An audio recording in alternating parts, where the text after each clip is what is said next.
She thought she was cutting off a burden. My daughter-in-law thought she was finally ridding herself of a worn-out old man who had nothing left to offer.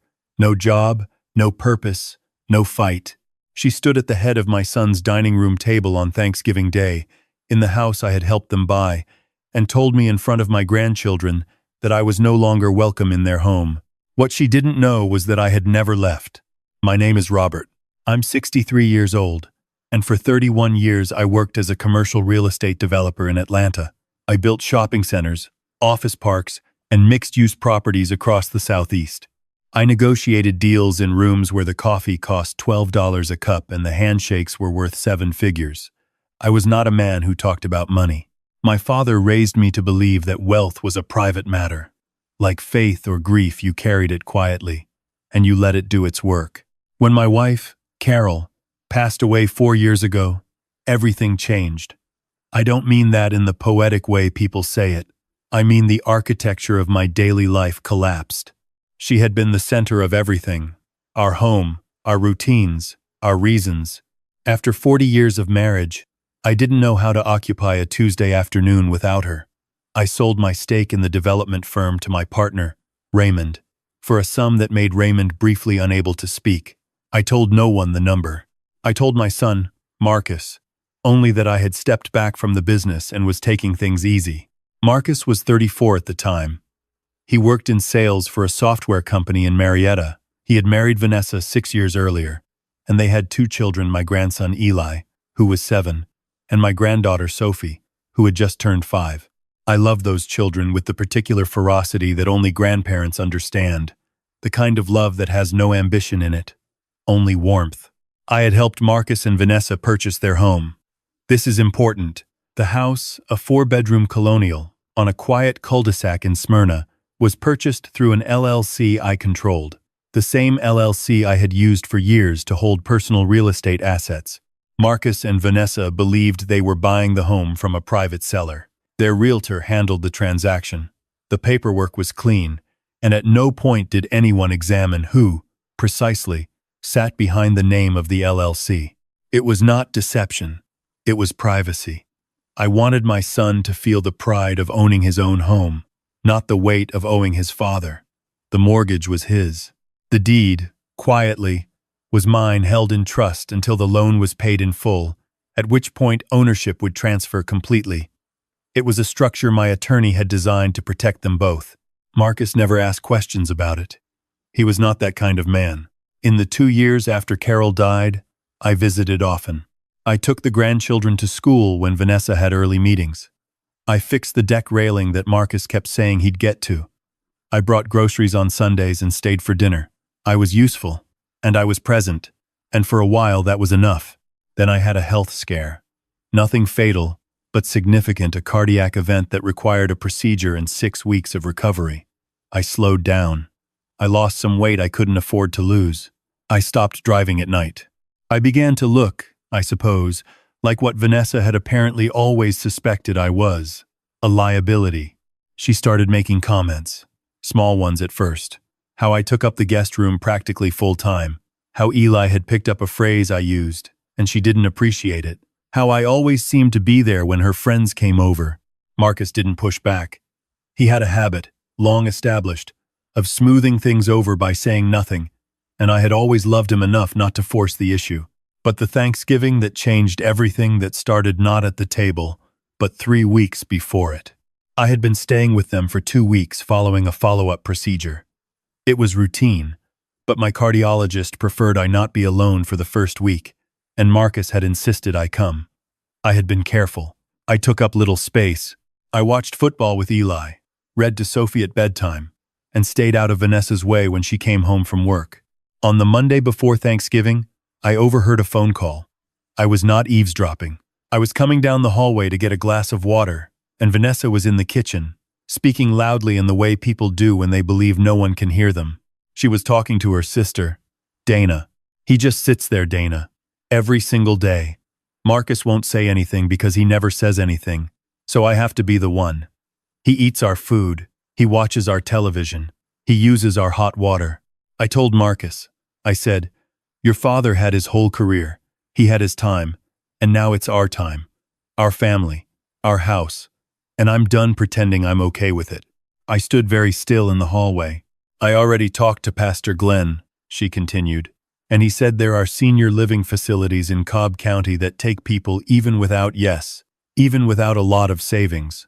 I'm going to bring it up at Thanksgiving, in front of everyone, because Marcus needs to hear it from the whole family. He needs to understand that this isn't sustainable. I walked back to the guest room. I sat on the edge of the bed that had Carol's old quilt on it, the one I'd brought because it still smelled faintly of her, and I thought for a long time. I called my attorney, Gerald, the next morning while Marcus was at work and Vanessa was at the gym. Gerald, I said, I need you to pull up the LLC structure on the Smyrna property and the trust documents. Everything okay, Robert? I need to know exactly where things stand. Every asset, every account, every instrument we've ever set up. There was a pause. Gerald had been my attorney for 22 years. He understood pauses. I'll have everything on your desk by tomorrow afternoon, he said. Or, given the situation, your email? My email. And Gerald, I also need you to pull the co-signature on Marcus's car loan. Another pause. The one you co-signed when he bought the Tahoe? Yes. Robert. His voice was careful. What are we doing here? I'm not sure yet, I said. I just want to know what I'm holding. Gerald sent the documents that evening. I read them at the small desk in the guest room while the rest of the house settled into night sounds. Eli's video game through the wall. Vanessa's voice on the phone again. The dishwasher cycling. I read everything twice. I was holding quite a lot. The LLC held the deed to the house. The trust, which I had updated 18 months ago after my cardiac scare, contained a substantial portfolio, mutual funds, bonds, and 3 commercial properties, still generating rental income. There was a college fund for Eli and a college fund for Sophie, both fully funded, both in irrevocable trusts that neither Marcus nor Vanessa could touch regardless of anything. I had made sure of that after Carol died, because she had asked me to. Make sure those babies go to college, she had said. And I had promised her, and I did not break promises to Carol. The Tahoe co-signature was still active. Marcus had refinanced once, and I was still on the loan. I thought about what Vanessa had said. In front of everyone. I thought about Eli and Sophie, who were innocent of all of this, who loved their grandfather without condition or agenda. I thought about what Carol would have said. She would have said, Robert, don't do anything out of anger. But she also would have said, and this is the part people forget about quiet women, Robert, don't let them mistake your kindness for weakness. Thanksgiving arrived the way it always does in Georgia, mild and gold, the kind of day that doesn't feel like November anywhere else. Marcus and Vanessa had invited her parents, her sister Dana and Dana's husband, and Marcus's colleague from work, a young man named Trevor who had nowhere to go for the holiday. 10 people at the table, including the children. I had helped with the groceries. I had set the table while Vanessa was getting dressed. I had kept Eli and Sophie occupied so that the adults could cook in peace. I was, as I always was, useful. We sat down. Dana's husband said grace. The food was passed. For 20 minutes, everything was ordinary. Then Vanessa set down her fork. She had the look of a person who has rehearsed, chin up, voice composed, the particular stillness of someone who has decided that what they're about to do is necessary and therefore kind. I think we should talk about something as a family, she said. Her mother nodded, which told me she already knew what was coming. Dana studied her plate. Marcus looked up. He had his mother's eyes, Carol's eyes, and in that moment they were uncertain and a little afraid. Robert, Vanessa said, looking directly at me. We love you, and because we love you, we have to be honest. We've been talking, Marcus and I, about the situation here, and we think it's time to start looking at some other arrangements for your living situation, something more appropriate for where you are right now in life. There are some wonderful communities in the area. Trevor, she glanced at the young man who clearly wished he were somewhere else. Trevor's grandmother is at Brookhaven Gardens, and she absolutely loves it. Trevor said nothing. Trevor was staring at his sweet potatoes. The table was very quiet. Eli looked at me. He was 7 years old and he understood that something was wrong even if he couldn't name it. Sophie had stopped eating her roll. I looked at my son. Marcus was looking at his plate. I waited a moment. I gave him that moment, a long one, longer than it deserved, to say something, to say anything.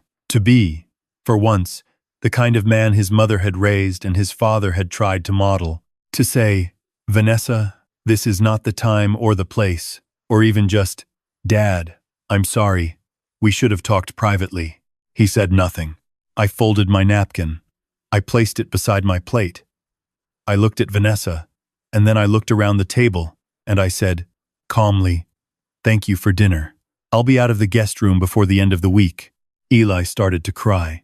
Sophie climbed off her chair and came to stand beside me and put her small hand in mine, which was the bravest and most heartbreaking thing I had witnessed since Carol's last day. I squeezed her hand once, gently, and I told her I loved her, and I excused myself from the table. I drove to the Marriott on Powers Ferry Road. I got a room. I called Gerald from the parking lot. "It happened," I said. "I'm sorry, Robert." "Don't be. I need you to begin the process we discussed." "All of it?" I thought about Eli's face. I thought about Sophie's hand. "Protect the children's trusts first," I said. "Those are untouchable, no matter what else happens." "Then yes, all of it." Gerald was quiet for a moment. Then he said, "I'll start Monday morning." "Start tomorrow." Gerald started tomorrow. The first call went to the loan servicer on the Tahoe. I had Gerald begin the paperwork to remove myself as co-signer, which triggered a review of the loan terms. Marcus would need to refinance on his own creditworthiness or face an adjustment in the loan conditions. This was not punitive, it was simply accurate. His name was on the loan. It had always been his loan. I had merely been a safety net he didn't know was there. The second call was to the property management structure of the LLC. Gerald notified the LLC's registered agent, which was, of course, Gerald's firm, that the property was being moved into a different structure. The house in Smyrna was being transferred to a new entity. This did not affect the mortgage, which was Marcus and Vanessa's obligation. It simply meant that the quiet backstop, the arrangement by which, if anything catastrophic had happened, the property would have reverted cleanly, was no longer in place. From this point forward, the house was entirely theirs to manage, as it should have been. The third thing Gerald did was send a letter. It was a formal letter, on firm letterhead, addressed to Marcus. It outlined, in clear and professional language, the assets that had existed in trust and the changes being made. It was not designed to shock. It was designed to inform. Marcus deserved to know what had existed. He deserved to understand, at last, the full picture. I did not contact Marcus directly. Not yet. I checked into the Marriott and I ordered room service, and I watched the end of a football game, and I slept better than I had in 2 weeks. The letter arrived on the Monday after Thanksgiving. Marcus called me at 7:15 in the morning. I was having coffee in the hotel restaurant, reading the paper the old-fashioned way. "Dad." His voice was strange, thin, like a man standing on ice and feeling it move. "I got a letter from your attorney." "I know. It says, Dad. It says there's an LLC, the house." "I know what it says, Marcus." A long silence. "Did you know about this?" he asked. "All of it? The whole time?" "Yes." "Why didn't you tell me?" "Because you were proud of buying that house," I said. "And your mother and I wanted you to stay proud of it. The plan was always for it to transfer to you fully when the mortgage was paid. Nothing about that has changed. The mortgage is yours. The house is yours. It's simply yours without any of the backstops now." "What does that mean?" "It means you're doing exactly what you said you wanted to do, Marcus. Standing on your own, managing your own home, your own family." I paused. I believe those were the parameters Vanessa described. Another silence. Longer this time. "Dad, the children's trusts are untouched," I said. "Eli's college fund is fully funded. Sophie's is fully funded. I want you to know that. Whatever happens between us, those children are taken care of. That was a promise I made to your mother, and it has nothing to do with anything else." I heard him exhale. It was a shaky sound. The sound of a man who is beginning to understand the size of what he has been given and the size of what he very nearly threw away. "I didn't know," he said. "About any of it. I had no idea." "I know you didn't. Vanessa, she doesn't know either." "No," I agreed. "She doesn't." I let that sit. I wasn't trying to drive a wedge. I want to be clear about that. What I was doing was not about Vanessa. Not truly. It was about Marcus. It was about 34 years of watching my son allow other people to make his decisions, to occupy the space where his spine should have been. Carol had seen it too. She'd worried about it in that quiet way she had, mentioning it once or twice before letting it rest. She'd always believed Marcus would find himself eventually. She'd believed it with the unwavering optimism of a mother who could not afford not to. I wasn't sure she was right, but I was willing to find out. "I need some time, Marcus," I said. "I need some time away from the situation. I'm going to spend some time in Savannah. I have a property there, a small place on the water. I'll be there if you need to reach me." "Dad." His voice broke slightly. "I'm sorry. About Thanksgiving. I should have. I didn't. I'm sorry." "I know," I said. "Can I come see you? Can I bring the kids?" I thought about Sophie's hand in mine. I thought about Eli's face. "Give it a few weeks," I said. "Then yes, bring the kids." I drove to Savannah that afternoon. The property on the water was a townhouse I had purchased years ago as a rental investment and eventually stopped renting because Carol had loved it too much to share it with strangers. We had spent our last anniversary there, the summer before she got sick. I had not been back since her death. It was small and quiet and smelled like salt water and cedar, and I spent the first 2 days doing almost nothing. I walked along the waterfront in the mornings. I cooked simple meals. I called Gerald to review the last of the paperwork. I called my old partner Raymond, who was delighted to hear from me and spent 40 minutes trying to lure me back into a deal in Chattanooga, and I laughed for the first time in weeks. On the third day, a letter arrived. Handwritten, not typed. The handwriting was Marcus's, which surprised me. He had never been a letter-writing man. He wrote 6 pages. I will not share all of it here, because some things belong only to the people they were written for. But I will say this. He wrote about his mother. He wrote about what he remembered from his childhood, Saturday mornings at the hardware store with me, driving back from his baseball games, the way I had sat with him through the night when he was 11 and had pneumonia and was frightened. He wrote about the ways he had let me down since Carol died, the moments he had seen clearly and chosen to look away. He wrote that he had told Vanessa everything about the LLC, about the trust, about the Tahoe co-signature, about all of it, and that her first reaction had been silence, and her second had been to cry, which he had not expected, and which had surprised them both. He wrote at the end, "Dad, I don't want the money or the house or any of it if it means losing you. Mom would be ashamed of me. I think I need to be better. I think I'm finally ready to be better." I read the letter twice, sitting in the chair by the window that looked out over the water. Then I called Gerald. "The LLC transfer," I said. "I want to revise the timeline. Let's move the deed transfer to Marcus back to the original structure, full transfer when the mortgage is paid, as planned. Nothing punitive." "You're sure?" "I'm sure." "What about the co-signature?" I thought about it. "Remove it anyway. He needs to carry that himself." "But Gerald, call the servicer and make sure the transition doesn't cause him any credit issues. Handle it cleanly." "Done," Gerald said. "Anything else?" "No," I said. "I think we're done." 3 weeks later, Marcus drove down to Savannah on a Saturday morning. He brought Eli and Sophie. He did not bring Vanessa, which I understood and did not ask about. There would be time for that later. Some repairs are done in stages.